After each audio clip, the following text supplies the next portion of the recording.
Quel est le meilleur pain pour la santé? Ah, les Français et le pain, une grande histoire d'amour. Les Français consomment en moyenne 120 grammes par jour, soit 44 kilos par an. Avec une quantité aussi importante, il est donc nécessaire de se poser la question de l'impact du pain sur notre santé afin de choisir le bon type de pain avec l'aide du nutritionniste Anthony Berthoud. Tout d'abord, commençons par la fameuse question, pain blanc ou pain complet? Le pain complet est bien plus riche en fibres que le pain blanc. En effet, la farine utilisée pour le pain complet est faite à partir de grains entiers qui conservent leur enveloppe qui est le son. Or, l'enveloppe est la partie du grain qui contient le plus de fibres. On y retrouve donc 2 fois plus de fibres que dans le pain blanc. Or, notre consommation de fibres est souvent insuffisante. Pourtant, les fibres jouent un rôle essentiel afin de réguler notre glycémie, d'éliminer certains éléments toxiques que nous ingérons, comme les pesticides, et ça permet de renforcer notre système immunitaire. Le pain complet est aussi plus riche en vitamine D et en minéraux, comme le fer, le magnésium, zinc, sélénium, etc. Ils sont en effet contenus dans l'enveloppe du grain, mais aussi dans le germe qui est détruit lors du processus de raffinage. Attention par contre, le pain complet est à choisir impérativement bio car l'enveloppe de la graine est la partie qui contient le plus de pesticides. Deuxième point, à base de quelle farine? Le gluten est ce qui permet l'élasticité d'une pâte. Le problème du gluten réside dans le fait que nos variétés modernes de blé ont subi de nombreux croisements génétiques afin d'augmenter la concentration en gluten du blé et rendre ainsi la pâte plus élastique pour avoir de meilleurs rendements. Notre organisme se retrouve donc à devoir assimiler une quantité beaucoup plus abondante de gluten qu'avant. Or, le gluten contribue à augmenter la perméabilité intestinale. La muqueuse intestinale devient donc plus perméable et laisse passer des fragments qui n'auraient normalement dû nullement passer. Ça peut alors entraîner des réactions immunitaires et inflammatoires et contribuer au risque d'apparition de troubles fonctionnels et d'hypersensibilité alimentaire, voire augmenter le risque de déclenchement d'infections à répétition, de pathologies inflammatoires chroniques, auto-immunes. La farine de blé est très riche en gluten. Il est donc important de varier les types de farine pour des variétés moins riches en gluten. Une alternative très intéressante est la farine de petit épeautre, qui contient très peu de gluten. L'épeautre est un blé rustique qui a subi peu de transformation. Il est riche en acides gras mono et polyinsaturés, en minéraux et en vitamines.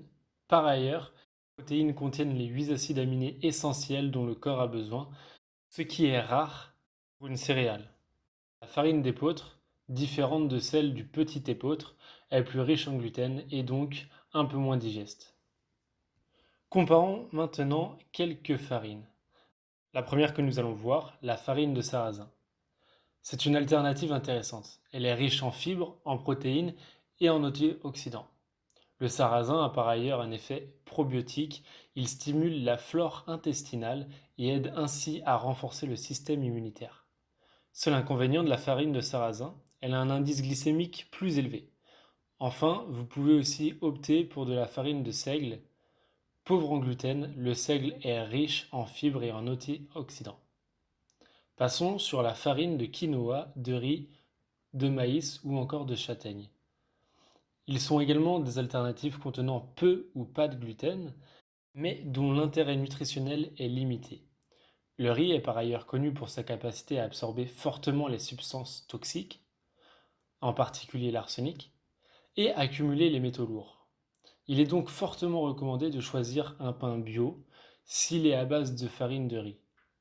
Les farines de châtaigne et de riz ont par ailleurs un indice glycémique élevé. Un autre élément à prendre en considération pour la farine est la finesse du raffinage, notamment si vous faites votre pain maison.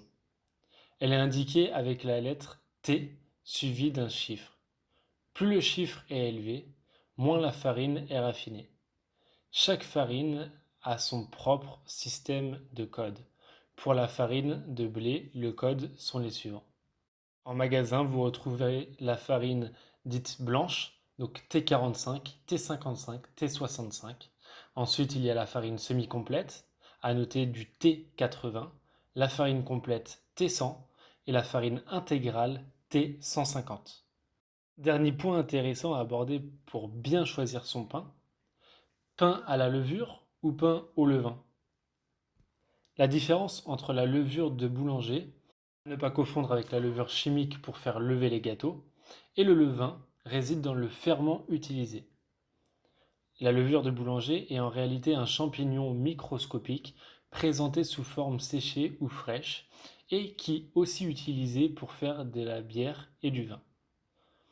Cette levure permet de produire une fermentation alcoolique rapide et donc de réduire le temps de fermentation nécessaire pour faire lever la pâte à pain. À la différence de la levure, le levain provient uniquement de substances présentes naturellement dans la composition du pain. En effet, le levain résulte de la fermentation provoquée par les bactéries présentes sur l'enveloppe du grain de blé. Il va produire une fermentation lactique beaucoup plus lente que la fermentation alcoolique, ce qui explique sa plus faible utilisation par les boulangeries. Le pain au levain présente un premier avantage. Il est plus digeste. En effet, les bactéries lactiques formées au cours de la fermentation vont initier le travail d'acidification et donc de la digestion. La fermentation va aussi contribuer à dégrader en partie le gluten qui peut poser des problèmes pour la digestion. Il est particulièrement conseillé de choisir du pain au levain pour le pain complet, qui peuvent être plus difficiles à digérer.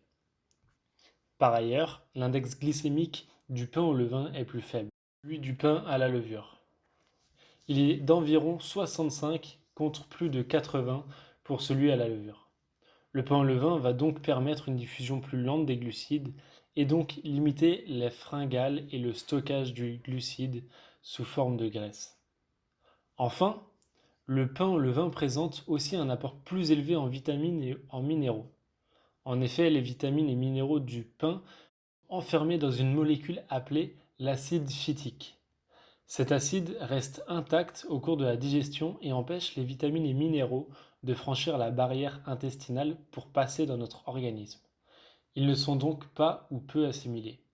Dans le cas du pain au levain, les bactéries lactiques produites au cours de la fermentation vont permettre de neutraliser l'acide phytique, qui va alors libérer les vitamines et minéraux afin qu'ils soient assimilés par l'organisme. Cette vidéo touche à sa fin. J'espère qu'elle vous a plu. Si vous avez des questions, des termes que vous n'avez pas compris, une situation personnelle à me faire partager, n'hésitez pas à me le faire partager en commentaire. J'y répondrai très certainement dans la journée. Et donc si cette vidéo vous a plu, merci beaucoup pour le pouce bleu.